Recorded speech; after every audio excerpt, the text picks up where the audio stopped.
जय माता दी। माँ दुर्गा कौन है और उनके स्वरूप तथा उत्पत्ति के बारे में किस शास्त्र में क्या लिखा गया है, आइए आज इस खास वीडियो में इसके बारे में विस्तार से जानने का प्रयत्न करते हैं। दोस्तों, हिंदू धर्मशास्त्र में देवी आद्य शक्ति, देवी दुर्गा या अंबिका को सर्वेश्वरी और त्रिदेव जननी कहा गया है। वेद, उपनिषद तथा पुराण सहित अन्य समस्त हिंदू शास्त्रों में माता की उत्पत्ति और उनके स्वरूप का विस्तार से वर्णन किया गया है। ग्रंथों के अनुसार ब्रह्मांड की उत्पत्ति से पूर्व भी देवी विद्यमान थी, जो अकेली ही प्रकट हुई थी। तब कहीं पर कुछ भी नहीं था, अतः देवी को केवल और केवल अपनी ही छाया दिखाई दी और इसी छाया से उत्पत्ति हुई माया की। माया से मानसिक शिव उत्पन्न हुए। इसी आधार पर आगम शास्त्रों में माँ को शिव की जननी कहा गया है। सृष्टि रचना हेतु देवी ने इसी मानसिक शिव को अपने पति रूप में स्वीकार करके संपूर्ण जगत की रचना की।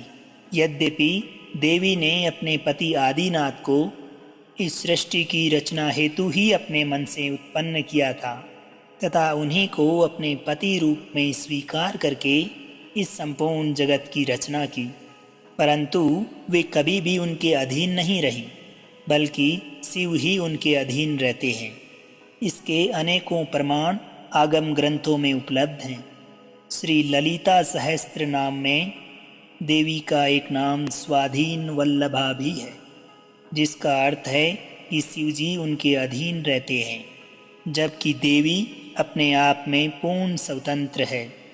देवी भागवत के अनुसार देवी भागवत के 7वें स्कंद में भगवती देवी अपने पिता नगादि देव को अपने प्राकाट्य का विवरण देते हुए कहती है कि हे नगादिराज हिमालय, इस सृष्टि निर्माण से पूर्व मेरे अलावा कोई नहीं था, तब मैं ही परब्रह्म थी।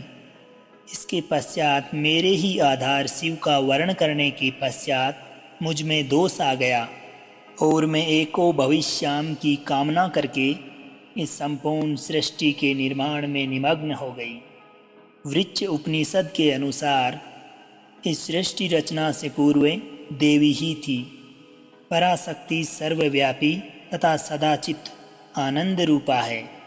पराशक्ति, चित्त शक्ति, परमेश्वर, ब्रह्मांड जननी तथा आद्य शक्ति, ब्रह्मा तथा आत्मा, ये समस्त देवी के ही नाम हैं।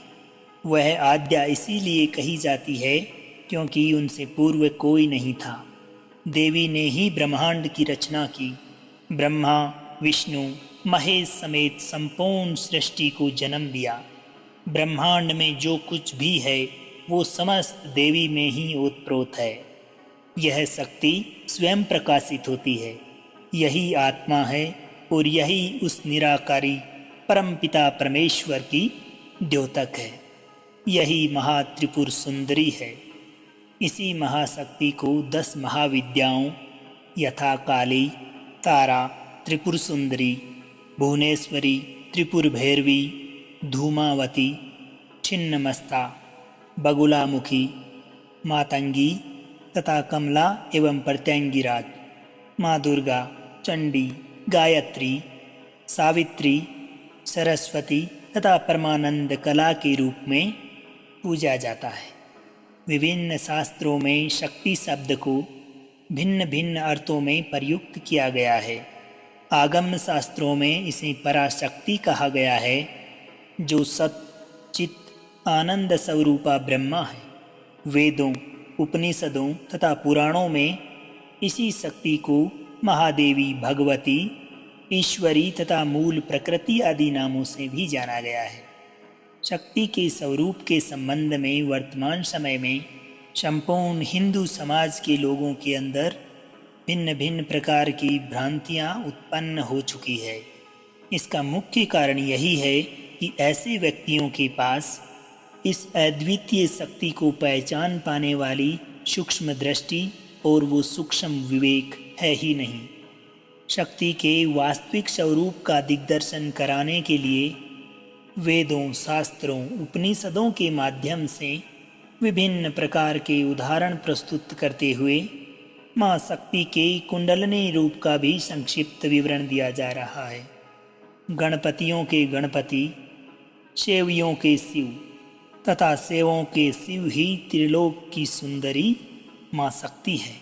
जिस परम तत्व को वेद मंत्रों ने पुल्लिंग शब्द से, वेदायों ने नपुंसक लिंग से प्रतिपादित किया है, शाक्त धर्म प्रेमियों ने सच्चिदानंद स्वरूपा उसी महाशक्ति को स्त्रीलिंग के रूप में प्रतिपादित किया है।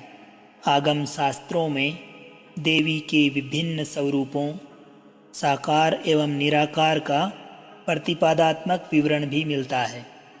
10 महाविद्याओं के अंतर्गत प्रथम महाविद्या श्री आद्या काली के साकार रूप का विवरण उपलब्ध है। उसके अनुसार काली का रूप अत्यंत भयंकर एवं डरावना है। उनका वर्ण काला है, लेकिन शक्ति के उपासक उन्हें परम रूपवती तथा करोड़ों सूर्य के समान प्रकाशवान देखते हैं। वह दिगंबरा है, परंतु अपने भक्तों को परम ऐश्वर्य प्रदान करती है। उनका निवास स्थान शमशान है, जहाँ पहुँचते ही स्वतः वैराग्य उत्पन्न हो जाता है। माँ काली मुक्त कैसी है, सवासना है। काली का यह विशिष्ट रूप भक्तों के मन में वैराग्य तथा अद्वैत भावना उत्पन्न करता है। श्री आद्या का पुरुष रूप भी भगवान श्री कृष्ण है। वह स्वयं बताती है, मम पौरुष रूपम गोपिका मोहन, अर्थात गोपियों का मन मोहने वाला मेरा पौरुष रूप श्री कृष्ण है। कभी त्रिपुर सुंदरी कृष्ण का रूप धारण कर लेती है तथा कभी तारा श्री राम का रूप धारण कर लेती है। श्री काली और श्री कृष्ण में मूलतः कोई भेद नहीं है। श्री कृष्ण के अधिकांत मंत्रों में काम बीज की ही अधिकता है। शक्ति ग्रंथों में श्री विष्णु के 10 रूपों एवं 10 विद्याओं में एक रूपता प्रकट की गई है। काली का ही पुरुष रूप में श्री कृष्ण है, तारा राम है, भुवनेश्वरी वराह रूप है, त्रिपुर भैरवी नरसिंह है, धूमावती वामन, छिन्नमस्ता परशुराम, लक्ष्मी मत्स्य, बगुलमुखी कुर्म, मातंगी बौद्ध तथा त्रिपुर सुंदरी काल के रूप में है।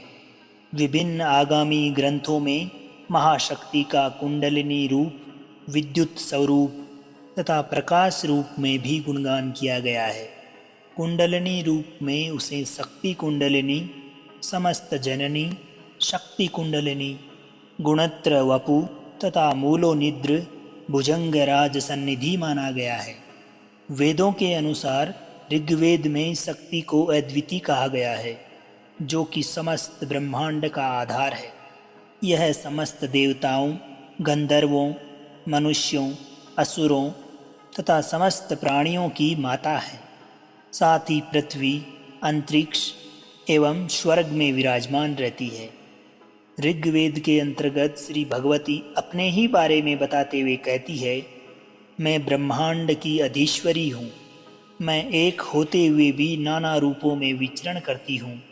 मैं सर्वथा स्वतंत्र हूँ। मैं किसी के भी अधीन नहीं हूँ।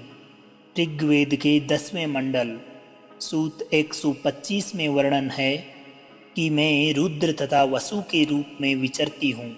मैं दोनों मित्रा वर्ण का, इंद्राग्नि का तथा दोनों अश्वनी कुमारों का पोषण करती हूँ। विष्णु, ब्रह्मा तथा प्रजापति को मैं ही धारण करती हूँ। उपनिषदों के अनुसार विभिन्न उपनिषदों में शक्ति के रूप का विशद विवेचन किया गया है। श्वेतासत्तर उपनिषद में पराशक्ति, ज्ञान, क्रिया तथा ज्ञान आदि रूपों में अनेकों प्रकार का वर्णन है।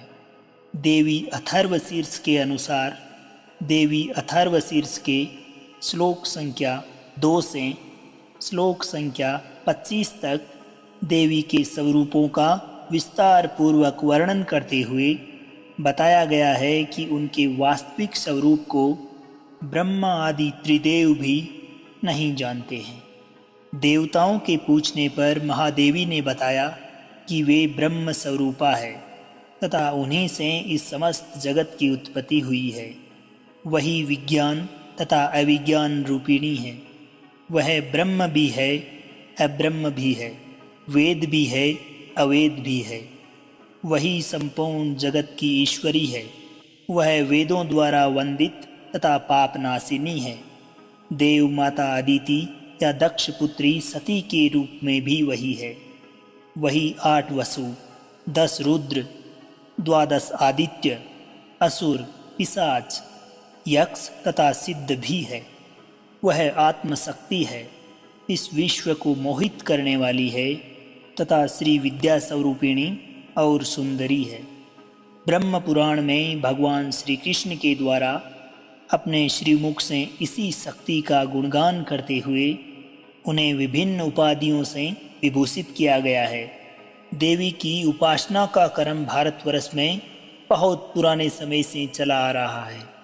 इतिहासविदों का मानना है कि वेद काल से पूर्व से ही देवी या शक्ति उपासना भारत में निरंतर की जाती रही है। 40 से ज़्यादा देवियों के नाम वेदों में वर्णित है। वेदों में देवी के स्तुति रूप के विभिन्न सूत्र मिलते हैं, जैसे श्री सूक्त, दुर्गा सूक्त, सरस्वती सूक्त इत्यादि।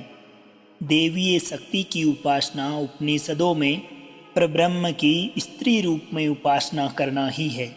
उपनिषदों में यह भी कहा गया है कि परब्रह्म और परमात्मा को कोई लिंग भेद नहीं है। वह ना स्त्री है, ना पुरुष है, ना नपुंसक है।